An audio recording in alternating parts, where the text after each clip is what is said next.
Welcome to this week's edition of Flashback Friday, your opportunity to get some good review by listening to episodes from the past that Jason has handpicked to help you today in the present and propel you into the future. Enjoy.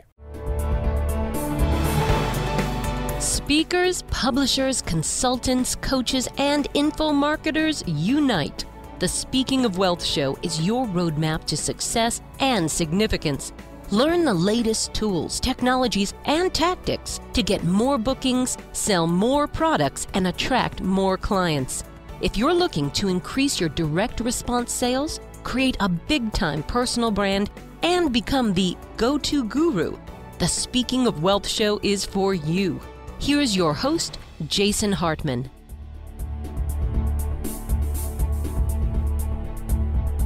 Welcome to today's show. This is Jason Hartman, your host, and as you may or may not know, every 10th show we kind of do a special tradition here that originated with my Creating Wealth show, where we do a topic that is actually off topic on purpose, something just to do with general life and more successful living, and that's exactly what we're going to do today with our special guest. Again, 10th show is off topic, and it is very much intentional, just for personal enrichment, and I hope you enjoy today's show. And we will be back with our guest in just a moment.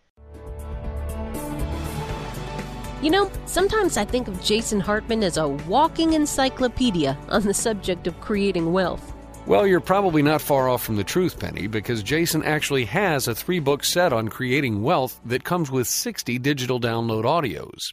Yes, Jason has that unique ability to make you understand investing the way it should be. It's a world where anything less than 26% annual return is disappointing. I love how he actually shows us how we can be excited about these scary times and exploit the incredible opportunities this present economy has afforded us. We can pick local markets untouched by the economic downturn, exploit packaged commodities investing, and achieve exceptional returns safely and securely.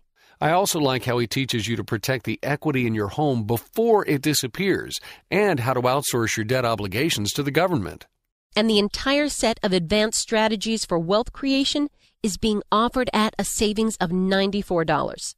That's right, and to get your Creating Wealth Encyclopedia series, complete with over 60 hours of audio and 3 books, just go to jasonhartman.com/store. If you want to be able to sit back and collect checks every month, just like a banker, Jason's Creating Wealth Encyclopedia series is for you.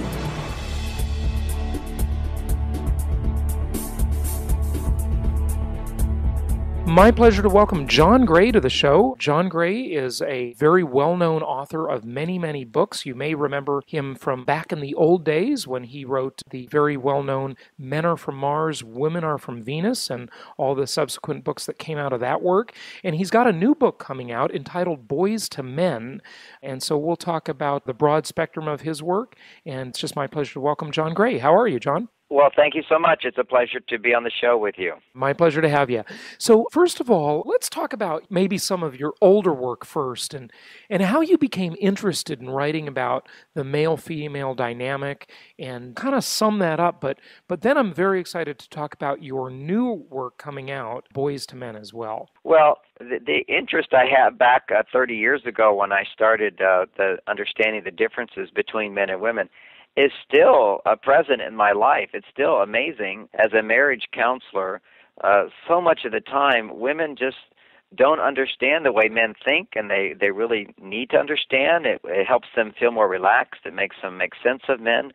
Men don't make sense of women, and when I help men to make sense of women, suddenly they go, oh, okay, and then all I have to do is this and that, and it doesn't mean that or this. And it just helps them reconnect so much better, and it creates a context in which we can go, okay, let me tell you about myself, and the other person can hear, and creates a context where we can ask for what we want, and the person's response is not like, well, that's an unreasonable request, or that's really not so important, why are you even bothering me with that?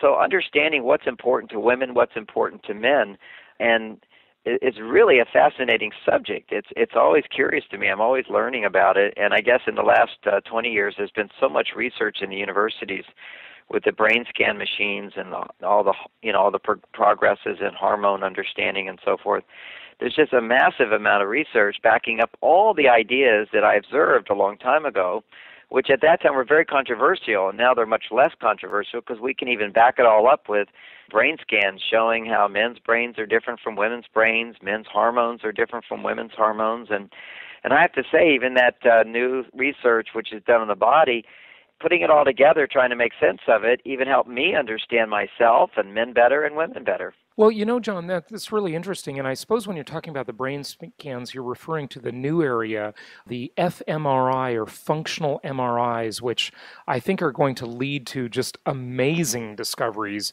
about us. But what's interesting is you're saying that these scans, probably with fMRIs, back up the things that you already noticed many years ago, right? Exactly. I mean, that's the great thing. It's like, oh, that explains why this, and that explains why that. Let me give you an example. With a brain scan, they can measure blood flow to certain parts of the brain and activity, how much activity goes on. And there's something called the IPL on the left side of the brain and the right side of the brain, and it has a completely complementary function. And for men, the IPL is much, much bigger on the left side and much more active. And for women, the IPL is much, much bigger on the right side of the brain and way more active in a woman than a man. And so here you have this distinction, and you start looking at what activities stimulate the left IPL. Driving a car, for example, stimulates the left IPL. Looking at a map does. Planning a trip does. So basically, it has to do with time and space. What direction are we going? How much time will it take? How much energy will it take? What will the reward be? So when you're anticipating getting a reward to be motivated, your left IPL lights up. And this is kind of a world that men live in that women don't relate to. In essence, to kind of simplify and be playful with it even, is that it kind of represents an aspect of men that I observed a long time ago, is that men tend to only do what they have to do. From one point of view, women think that's lazy, but really it's prioritizing. And men also have a different energy supply in their body.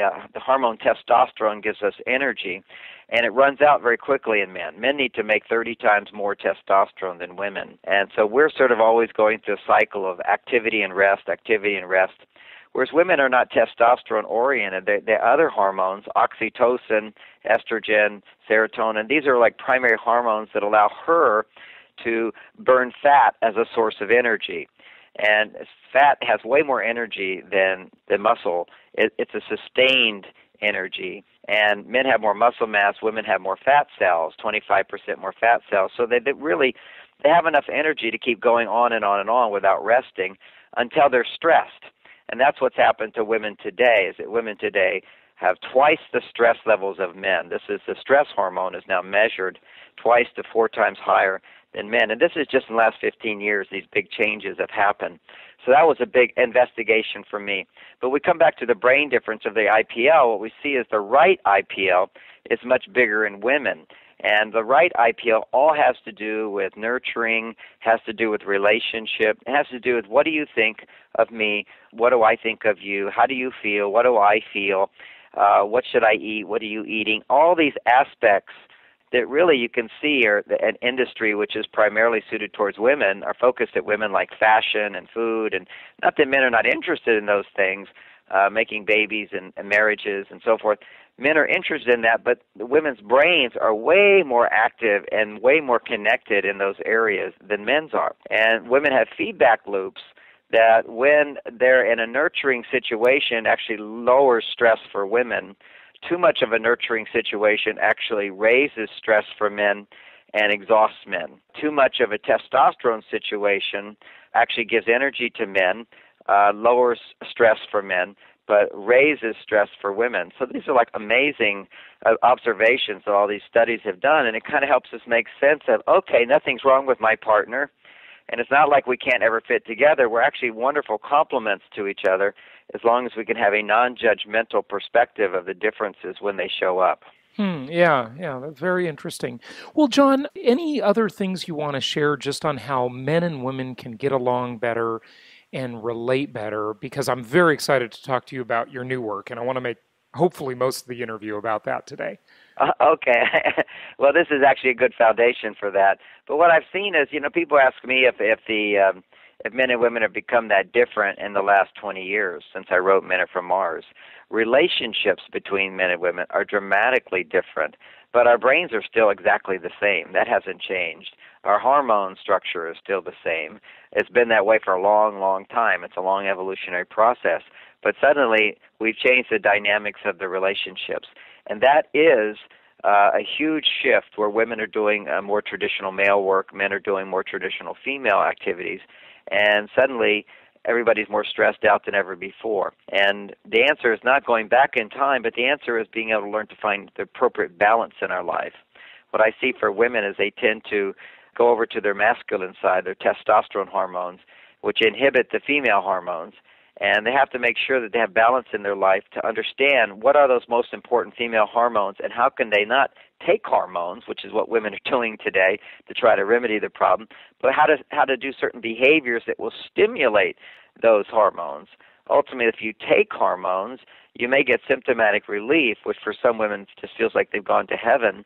It also has huge risks that go with it that are still not completely defined, but they are there. And there is no long-term research on giving people hormones. Ultimately, when you give someone hormones, your body stops making the hormones. And if your body's not making the hormones in the first place, there's a problem you need to address. And so by taking hormones, you're not really addressing the problem, and it gets worse. So I'm into teaching women and men how to do those behaviors that actually stimulate the right hormones to stay healthy and to maintain positive mood in a relationship. So, that's the challenge for women. And the challenge for men is twofold. One is if you're in a relationship with a woman who's more masculine, it tends to make you more passive because she's so busy doing everything, and you're like, hey, we don't have to do everything now. Let's just relax, chill out. But on another level that has nothing to do with women, our environment is so filled with what's called xenoestrogens, pesticides, plastics, pollution, toxicity, all these types of things have the effect in the body of estrogen. So they're called xenoestrogens. And estrogen for men is not a good thing. It suppresses his testosterone. And low testosterone for men, it creates the highest risk of heart disease and irritability and grumpiness and lack of interest in sustaining relationships, inability to make a commitment. So we see a lot of problems happening for men that have nothing to do with their relationship, and so we have to counteract those. That leads me into the new book, which you wanted me to talk about, and I'm happy to talk about, which is Boys to Men. Yeah, absolutely. We're going to talk about that. John, before we jump into that, and I know this will be, it'll be related, but I have read and, seen news reports for years about the way the two genders are changing, and things like birth rate and male sperm count going down. And I hear these commercials all the time for, low testosterone for men. And then about women becoming more masculine and men becoming more feminine. And how, now this may be totally anecdotal, what I'm saying here, but I seem to just keep noticing and hearing a lot in the media about this kind of stuff. And, when you called for our interview today, just before we kind of went on the air here, I was distracted because I had just heard about an attack in my neighborhood where 3 girls attacked another girl and beat her up. And what is going on out there? Are the genders sort of like moving to the middle, like in politics where they'll say, well, this politician's moving to the center because of the polls, It seems like women are just becoming much more aggressive. And of course, this is a massive generalization. I know that. It's a stereotype. And men are maybe becoming more docile. Is this happening in our society? These xenoestrogens that you mentioned and all the environmental pollutants and so forth. What's going on out there with this? Well, I would have to agree, with everything you just said. It's not really moving towards the middle. It's moving all the way out of balance the other direction. And I wouldn't say even before we were out of balance, we were just at a state of evolutionary development where women were women and men were men, and we were complementary. And as our consciousness rises, greater self-awareness, greater introspection, and we can see this even in our children today, they're so much smarter than we were. They're so much more aware than we were. And there's research that even shows that just even with the internet, the amount of information stimulation that is going into people, the amount of increased consciousness that's happening, awareness of information increases our self-awareness. We have access to so much information so quickly. We're being stimulated so much. On one level, this can cause stress, but on another level, it does increase our self-awareness. And with increased self-awareness, women were going, hey, I have masculine abilities as well. I don't want to just be feminine. And so they went towards the masculine. And men, growing in awareness, said, I can be more whole and complete within myself as well. But the problem is when we go too far out of balance, it's like you're walking a tightrope and you suddenly swing out of balance, you fall down. You've got to be able to come back into balance. You've got to go back the other direction. And so what I teach women is, how to use your relationships or your personal life when you're at the workplace, how to have a personal life where you swing back to that actually stimulates the life-giving happiness hormones that can only be produced, if you're a woman, if you are nurturing your female side. For a man, if you don't have the masculine hormones, the testosterone stimulated and supported, you're going to have low energy, irritability, passiveness, in many cases grumpiness, and so forth. So there's you hear all the testosterone things being recommended and so forth. Many doctors are actually giving men testosterone, which is extremely dangerous and irresponsible, in my opinion. There are steroids, and certainly, sometimes they see some immediate benefits where men feel alive and great because they've just taken a hormone. It's very different from taking a hormone than taking one of these herbal supplements that actually help your body to make testosterone more effectively. There's different pathways that herbs work, and one of the herbs that I prefer and I recommend to people all the time, particularly to men or women with low libido, is tongkat ali from Indonesia. Can you, John, do you care to spell that maybe for the listeners? That's quite a mouthful. That's called tongkat, Tongkat, Ali, A-L-I. And most of these, all the libido products carry it. The problem is that it's so popular. I mean, it is the most powerful of all of the libido herbs and testosterone herbs because so that people are diluting it, they're adding other things, they're ripping it off to make it cheaper to increase their profits. So you want to make sure you get the pure stuff. But the reason that particular herb is so significant is the pathway in which it works is that when your body has high estrogen, it seems paradoxical, so I'll take a moment to explain this, but historically there's never been all these xenoestrogens in the environment. The only time a man would ever experience high estrogen is if his testosterone levels were consistently too high, and then the body when the testosterone in a man goes too high, the body converts testosterone into estrogen, and then now you have high estrogen. So the body thinks, I have high estrogen, then I must cut off the production of testosterone. So there's just this physiological response that when estrogen levels are high in a male body, testosterone production stops or goes way down. And that's the pituitary gland sends a message to the testicles to stop making testosterone. Well, the herb Tongkat Ali, the pathway that it works on, is not a hormone. It's just a messenger that tells the brain to send the message down south to make more testosterone. So that's something that's so relevant today because one of our biggest problems today is the excess estrogen in our environment. So what about HGH? Okay, human growth hormone. So there was a phase about 5 years ago, for about 5 years it went on, where a big rage was giving older men, 70 and 80-year-old men, injections of HGH, human growth hormone. I saw that and heard commercials about that all the time on the radio. Right. And so, they did some real studies, and they gave people these injections, and men started getting younger, their muscles started growing, their libido came back. And basically, you're regenerating your body with HGH. HGH is how your body utilizes food, basically to regenerate cells. The problem with taking these things, if you're 70 or 80, you don't mind what you do if you live another day, so it's fine.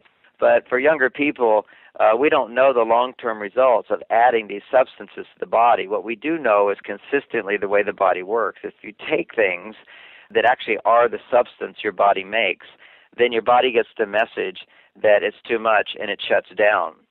The same thing happens with, and by the way, your body can make HGH, your body makes it, and yes, your body makes less of it as you get older, but your body doesn't have to grow as much as you get older. We have to keep that in mind. It's the growth hormone. And the key to why people are so low at HGH is we eat so much. Basically, every time you eat, it's a process your body goes through. You digest the food, insulin goes up, transports the food to the cells, and then when insulin goes down, that triggers the brain to release growth hormone, and the body utilizes the nutrition to regenerate the body. But today, because we have so many carbohydrates in our diet, our insulin levels never go down. As soon as they start going down, we eat some more. So you have to have a period of time, at least 3 or 4 hours after a meal, where you don't eat anything. So you get a chance for the insulin levels to drop and growth hormone to be released. So that's another aspect of, just a natural way to create more growth hormone is don't eat so much all the time. Yeah, follow maybe the more European method rather than the American method, which I think would have a lot of other benefits probably too, right? Well, it's hard for people to do that when their food isn't nutritious, which is why, my website, I recommend all these particular supplements that I found to be effective for people.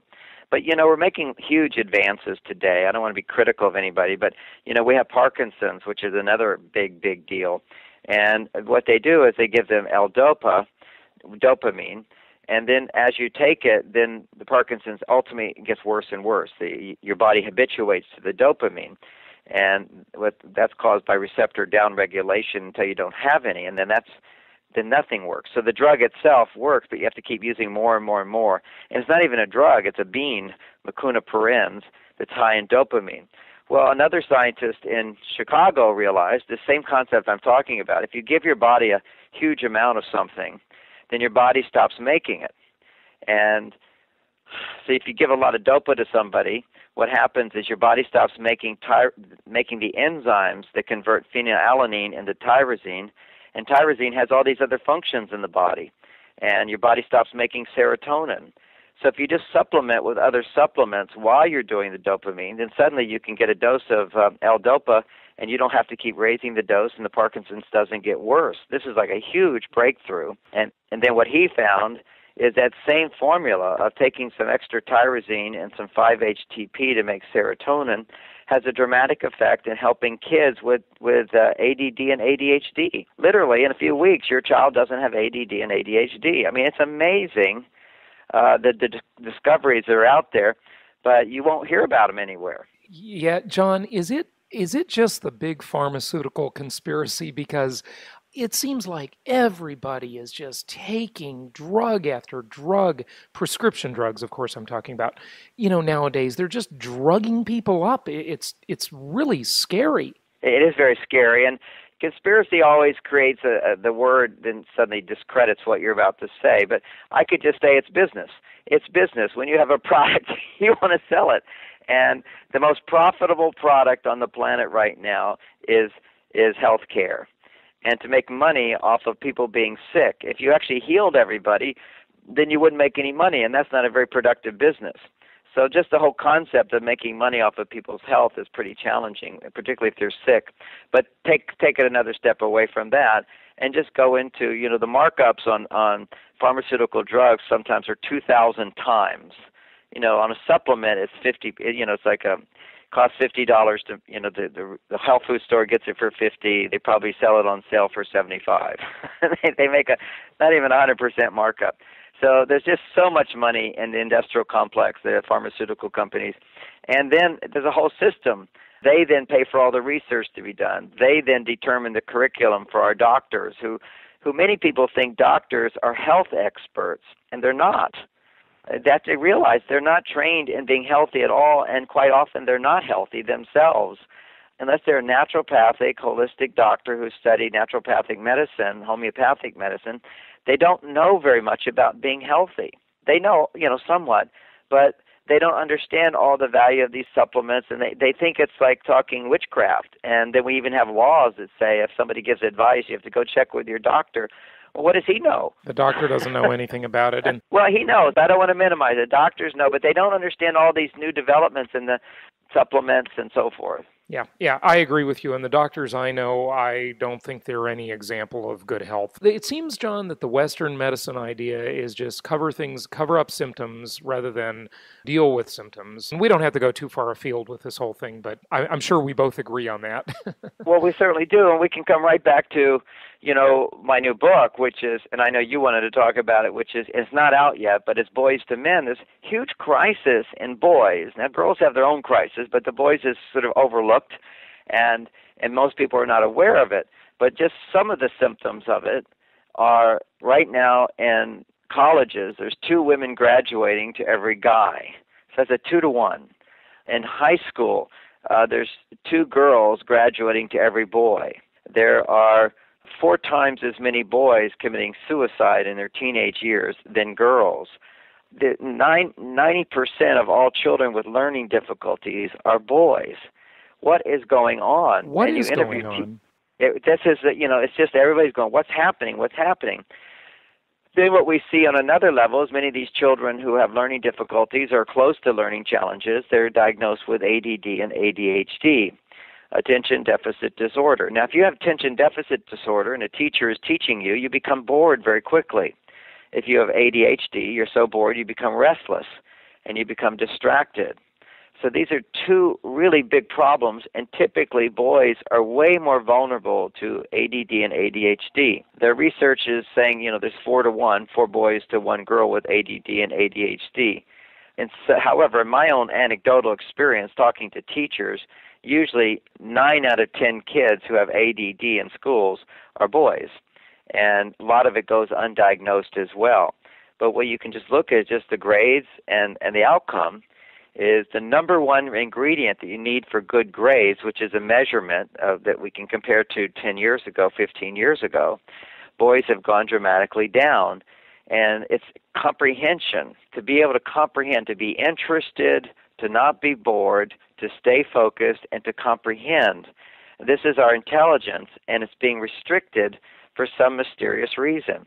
So in my book, I explain it very simply for parents to understand the various causes of it. It's not genetic. This is a whole thing which is nonsense. The thought that suddenly an epidemic comes out in the last 10 years and it's genetic. Children have a genetic tendency to have different types of ADD, ADHD, but the cause is pretty much the same. And there's a variety of causes, but the main, most common cause is our high-carbohydrate diet, or the high-carbohydrate diet of the mother when the child is pregnant. If you have high blood sugar when it spikes causes inflammation in the brain, and inflammation in the brain inhibits brain function. So there was one of the most popular supplements in Europe for the last 50 years for arthritis, and arthritis is inflammation. One of the most popular supplements is something called grapeseed extract. It's very inexpensive too, grapeseed extract. And they found in some studies that just as it takes away the inflammation in your elbows and your arthritis and your hips and everything, it also takes away inflammation in the brain. And this is the major cause of ADD, ADHD symptoms in children and adults. And so if you take grapeseed extract along with vitamin C, suddenly symptoms of ADD and ADHD go away very quickly. Even for myself, as a kid, I was ADD. When I look back at it, the tendency of that, and I go, where did that come from? Well, I drank 2 16-ounce Cokes every day. That will do it. And so, I did okay. I didn't have the extreme symptoms kids have today, but I still had the symptoms. I now recognize them. And now, when I'm 60 years old, occasionally I'll be reading something, and my mind kind of goes over it again and again, or I'm not absorbing it. That means I'm stressed, and I'm not comprehending, and that means there's inflammation in my brain, or I'm tired. All I have to do is take some grapeseed extract, about 300 milligrams, 600 milligrams of vitamin C, and within a few minutes, I go right back to the book or the magazine I'm reading, and my brain grips it. I absorb it. I comprehend it. And this is what kids are missing today. Amazing. That is really amazing. John, when I heard you on another interview recently talking about your new book, you talked about the employment prospects and what's going on with men in the workforce as well, or young men particularly. You talked about those graduation rates. Some of that stuff is really, really mind-blowing, and I assume that when you talk about statistics like that, we're still producing about the same equal amount of boys and girls as they're born, right? So that's right. There's an equal amount of boys and girls, and twice as many girls who are considered educated. And education in our society today quite often is the prerequisite for getting a job, and even once you have a job, for getting job promotions. I mean, you can actually, in some jobs, you can be very competent, but you didn't have the degree, so you can't get promoted, where somebody else who has the degree has the opportunity to get promoted. So that's one huge injustice and challenge for males today. But also, just simply getting a job, if you don't have an education, is so much harder. And so suddenly, that becomes this huge challenge of men getting work. The next aspect of men getting work is women, and whatever reasons we want to attribute to this, are often willing to come in at a lower pay grade than a guy. So a guy looking for work has to look for a job where he feels he's going to be able to support himself and his family. So he really sort of has a higher requirement. And companies know this. You can hire women for less money, even though from a realistic point of view, a woman with a child has huge needs for greater money, but she tends to be more willing to accept the low-paying jobs. So you've got the high-paying jobs taken by the women because they have more education, and you have the low-paying jobs taken by the women who don't have the education. So it's this middle ground where men are just losing out. Now, I want to comment on that as an employer because I remember I had a girlfriend years ago who had feminist leanings for sure. And, she would always complain about how women statistically only make 72% or 73% of what men make and complain about how unfair that was. But I will tell you, though, John, I'm not so sure that's true because as an employer who has hired hundreds and hundreds of people over the years, when I would put an ad out for a receptionist for my company, women would apply. Men wouldn't apply. And right. When I would put an ad out for outside sales, men would apply. And I think there's a self-selection, a self-sorting that goes on. There is. There's a place where, now, what often they'll say with that figure, which is so many disputing figures, and it is a big debate, but it's really an inaccurate figure. It's just the one that suits everybody on the news. There's actually debates going on about it. Here's another figure which is completely accurate by the U.S. government, which is single women make more money than men for doing the same job. Now, that's an average, like 13 cents more on the dollar or something like that. That women are actually, if they're single. So there you have another aspect to it. Then you have the whole concept of when you go into the detail, and there's a whole book written by a friend of mine, which is Why Men Earn More. Married men do earn more than married women. There's a reality there. But then you say, well, what work are they doing? Is it for all the exact work? And that's where the details come in very significant, which is the details. If you're both heart surgeons, who's been a heart surgeon longer? That's going to cause you to make more money for the same job. That's A. B, who comes in on the weekends and works overtime for the same job? That's typically the male, because the female will typically not want to work overtime because she has children at home. And she doesn't, she feels that there's that responsibility. The male often has a wife who will take care of his children so he can have that opportunity to compete more and make more. So there's lots of There are a lot of factors, and certainly it should be noted that many women leave the workforce for 5 or 7 years to raise their children, which is great, and that plays into it too. I mean, that does. Men have 5 to 7 years more experience on average if they're 40, 45 years old by that time, right? And that's exactly right. So you come back to where the studies that say women are making less, they're basically saying a woman doing the same job, but they're not comparing a woman doing the same job who has less years of experience. So it's a really challenging aspect. I've actually done a study of 100,000 men and women, and you ask the phrase, are women appreciated in the workplace? And 80% of women say no. So, and you ask men, are women appreciated in the workplace? And 80% of men say, of course. If I was to ask you, do you appreciate those women you hire? I certainly do. Yeah. Of course. That's why we hire them. I think, I talk to bosses all over the place. They think the women are great. and they're fantastic.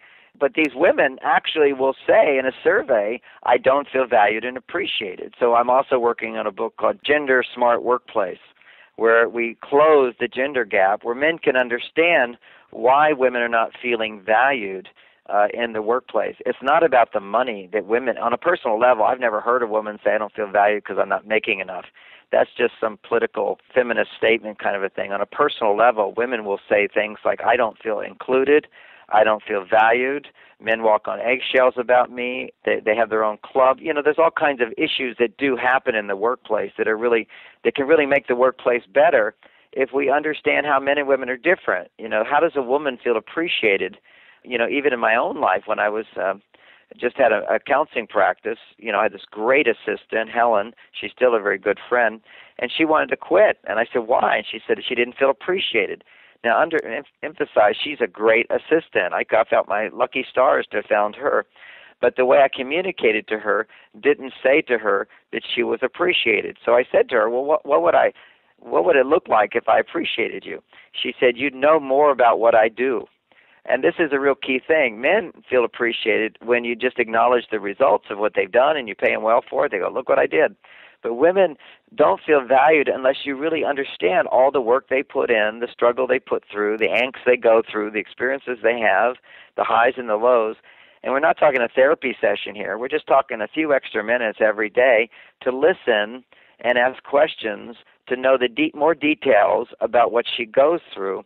Then women feel very much like, now you know, I stayed up really late for that, and I had to call this person 13 times, and they were a jerk.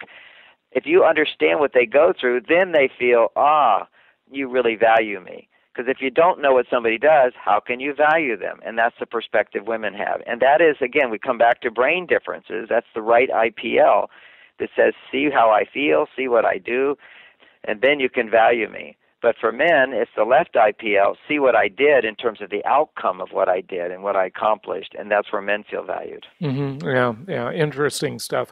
John, tell us a little bit more about your new book. First of all, when's it coming out? Well, you know, I don't have a publication date. We're still in the editing stage, so probably next year it will come out. What else are you covering, though? The title is interesting, From Boys to Men. I mean, you know, maybe a little bit more about the title and what it's about. I mean, you explained this problem with the learning disabilities, the suicide. I mean, that's just awful. The education situation, very grim. The employment situation, and the ADD situation, the ADHD situation. These are with practical solutions to help. And it's also helping parents to understand their sons and what their sons need. And a big part of what sons are missing today is happy mothers. This is a really key thing. As the boy gets the message of his own sense of worth, if he sees his mother not happy or the father not being able to assist the mother in happiness, he doesn't get a clear message that he has the power in relationships to be successful. So that's a real key thing for mothers to become aware of, and ways they unknowingly cut off communication with their sons. So I go into a lot of communication there, skills, where mothers will ask too many questions. Mothers can also be too empathetic, too protective, particularly with boys.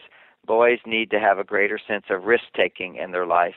And mothers, their job sort of is, oh, yeah, you can go there, but look at this could happen, and this could happen, and this could happen. She's kind of like the doorkeeper to hold you back, and there's a value to that, so kids don't do crazy things. The father is the balance to that, which is kind of like, well, try it, see what happens. You know, he wants to climb a tree. All right, I'll watch. Go ahead, climb. Be careful. But, you know, the mother is like, you're not old enough to climb that tree. And dad says, well, I'm going to be here.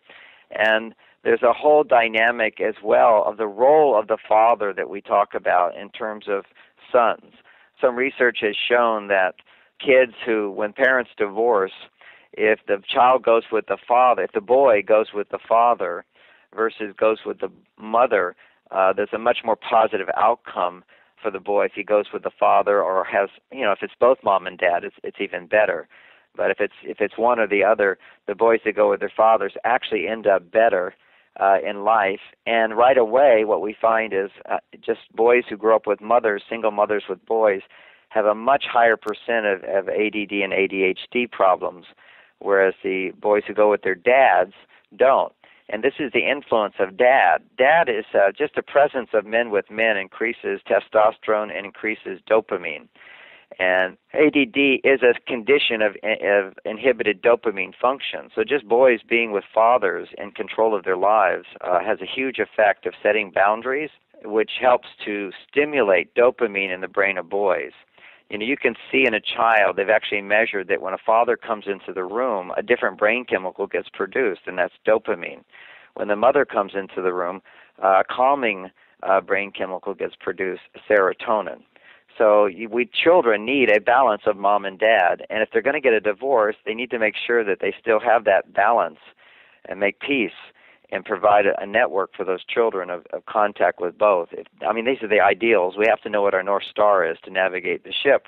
Life is not perfect, but at least we can know how to move towards it. Sure. Yeah, very good points. These are some of the dynamics we go into. Yeah, that's an amazing level, really, John, of detail there in those dynamics. The presence of the father, the presence of the mother, and the future holds, I think, with technology, such good things in terms of us continuing to understand more and more about this. But your work and your research has certainly been on the cutting edge. Tell people, if you would, where they can learn more. Give out your website. Well, thank you. They can certainly learn more at marsvenus.com is my website. And all these sort of supplements that can help out, I have a little store there, and I have a video on each one to show people, explain in greater detail how the brain works, the body works, why we need certain things today or why someone might need it. But one other thing I want to point out, which I think is dramatically wonderful, it's a question every parent has. How much time should my child sit on a video game? Because it turns out that video games are just as damaging to the brain as cocaine if you spend too much time on them. The same part of the brain lights up as with cocaine. Now you become dependent upon excess stimulation. That's called addiction. And the normal stimulation, parental approval, parental motivation, the desire to please your parents, that suddenly has no power over the child. So parents gain less power over their children to lead and guide their children the more they play these games. It also actually interferes with brain development if it's too much. So, this has all been theory and speculation. We could see it.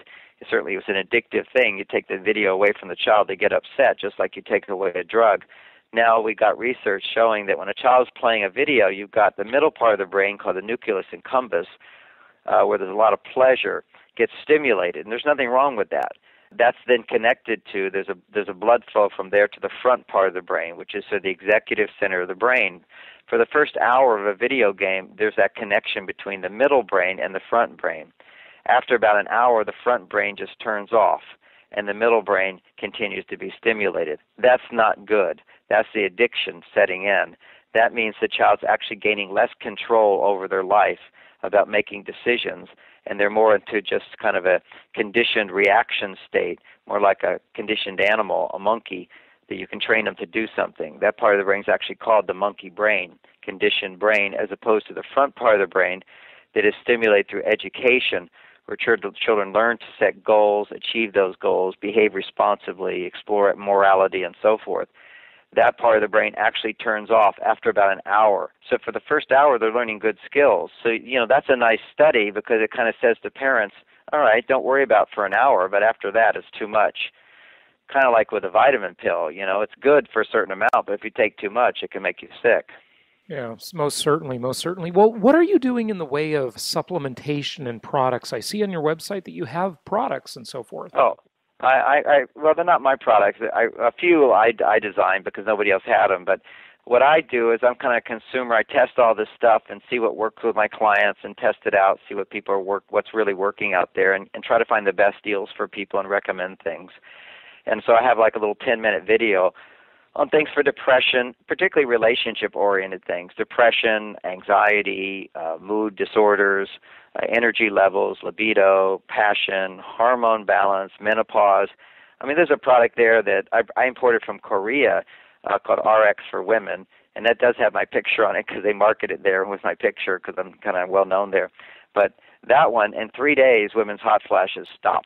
It's just amazing. Women order bottles of it just because imagine something you take if you're a woman with hot flashes is only herbs, and all those symptoms of menopause go away in 3 days. It's a shocking, amazing response that people have. And it's actually double-blind studies showing that hot flashes will go away and all those other symptoms. And it's not actually taking hormones, but it's herbs that help send messages to the brain to balance your hormones. So anyway, those are the kinds of products that I recommend to people. They're kind of relevant to their sex lives and so forth. So it's quite extensive. The kind of things that are under the sheets people don't talk about, but I do. Well, John, I'm looking forward to your new book, and the title again, Boys to Men? Boys to Men, Boys to Men. Okay, Thank great. you so much. Fantastic. Thank you, John. And I got to ask you one final question before you go.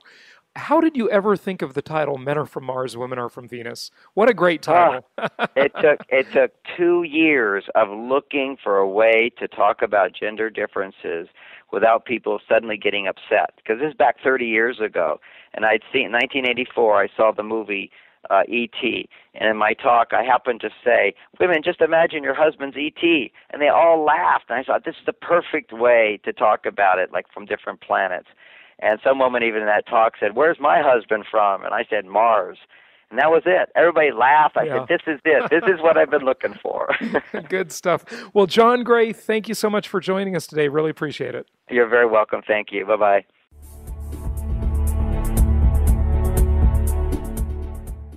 This show is produced by the Hartman Media Company, all rights reserved. For distribution or publication rights and media interviews, please visit www.hartmanmedia.com or email media@hartmanmedia.com. Nothing on this show should be considered specific personal or professional advice. Please consult an appropriate tax, legal, real estate, or business professional for individualized advice. Opinions of guests are their own, and the host is acting on behalf of Platinum Properties Investor Network, Inc. exclusively.